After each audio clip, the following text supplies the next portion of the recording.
Right now, I want to talk about gambling. The NHS Mental Health Director, Claire Murdoch, has announced gambling industry funding for addiction clinics are going to be stopped. But the NHS has claimed it's going to fully fund 2 new specialist clinics in May to help face a record demand for serious gambling addiction. The decision, get this, it follows feedback from the patients and clinicians that are opposing the conflicts of interest from the gambling industry, which generates profits, by the way, of over £14 billion a year. It got me thinking, this one. As I said earlier on in my intro, there's over 2 million people in the UK that are thought to have a problem with gambling. Of course, I'm not suggesting that they all need to go into NHS treatment, but a number of them do. And personally, I do believe, actually, that the gambling industry should indeed be responsible for helping at least part fund some of these treatments. Scarlett McGwire, your thoughts? Well, I mean, clearly the gambling industry doesn't just help this addiction, or it isn't an accident. I mean, the gambling industry feeds gambling addiction. We know that. They take addicts, they persuade addicts to go and think. I do think it matters where the money comes from, because it means that the gambling industry are in there. I mean, if you're paying for something, you're saying how it should be promoted, how it should work. I completely understand that gambling addicts actually want to go somewhere to get away from gambling, not something that's paid by the industry. And you know, the last time we did this, and I think you might have even been on. I was. I think they're scum. But the reason I bring it up is because if my memory serves me correct, and I think it does, when we spoke about gambling, and you were saying exactly what you just said then, these companies are scum, I had so many viewers right into me saying, well, hang about, because actually when you look back in history and you look at the Labour Party's contribution towards the gambling industry, people were telling me, and please remind me if you were one of them telling me, because I'm sure you'll email again that we're talking about it, actually fueled the expansion of things like betting shops. And people were really taking issue with that. No, I mean, and I think they're right. And I think Tony Blair was totally wrong about it, actually. Gordon Brown as well. What? Gordon Brown. I mean, what they said was that I mean, basically, they were lobbied by the gambling industry. The gambling industry was very successful, and they had this view that if you didn't allow the gambling industry to set up their shops, then everything would go online. They were completely wrong. It was wrong of them to do it. And yeah, I mean, the Labour government did not get everything right, as I'm sure Dan would agree. Dan? Do you agree? Well, I mean, you're absolutely right in terms of the facts. I mean, I think it was Gordon, wasn't it, who came up with the idea of the super casinos. But no, I've got to be honest. No, I don't agree with this. I think this description of the gambling industry as scum is frankly ludicrously over the top. I mean, there are millions and millions of people in this country who enjoy a bet, they enjoy going to the races, they enjoy betting on sport.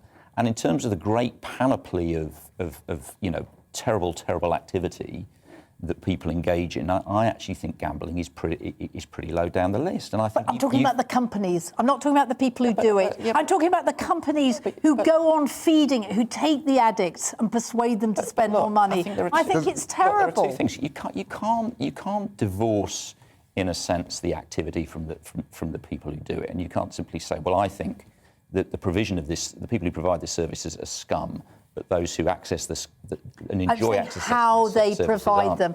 Dan, we know that they encourage problem gamblers to spend more money. But look, there have been issues within the gambling sector, and the gambling industry are quite clearly doing stuff to address that, which is how this segment was framed. I mean, this segment was framed by saying the gambling industry are attempting to provide practical assistance. Well, no, to hang on. people They have to get in order to get their licence. They're compelled out to 0.1% of their things to gamble away. They are providing practical assistance to people who suffer from gambling addiction. When they provide that assistance, they are attacked for providing that assistance, and people turn around and say, "We don't want money." It's rejected. The assistance has been rejected by the NHS. It is that to me that I find absolutely bonkers, James. Well, I wish more often on these discussions in life, Michelle, we interrogated the category. You know, what is the category? Addiction. Are we really saying that gambling is an addiction? You know, there are problem gamblers. I think there are about 300,000 in the country altogether.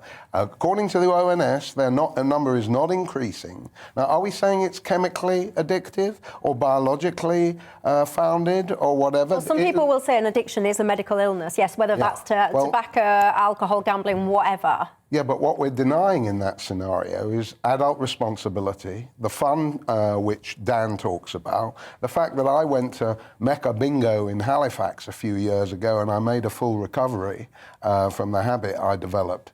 That you missed that one, Michelle. No, I didn't. No, I didn't miss it. You know, I didn't miss it. people recover from these problems. No, I didn't miss it. I just didn't think it was funny because you've been to Mecca Bingo, as I've been to Mecca Bingo. You want to see me at Mecca Bingo? In fact, I have all the different books and I have Dabber and I'm awesome at it. But that's fine because I don't have a problem. If you're someone who has an addiction. And I'm familiar with alcohol addiction. I'm not familiar with gambling addiction, but there are people. Is it the same? Well, there are people, and you might be watching actually, or you might be affected, or you might know of an addict. Because the problem is with some of these addictions, they take a hold not only just of the addict's life, by the way, James, the whole kind of system around them, the families. Yeah, well, this is well known, but you know. Do we want to medicalise the problem? Do we want to deny their adult responsibility?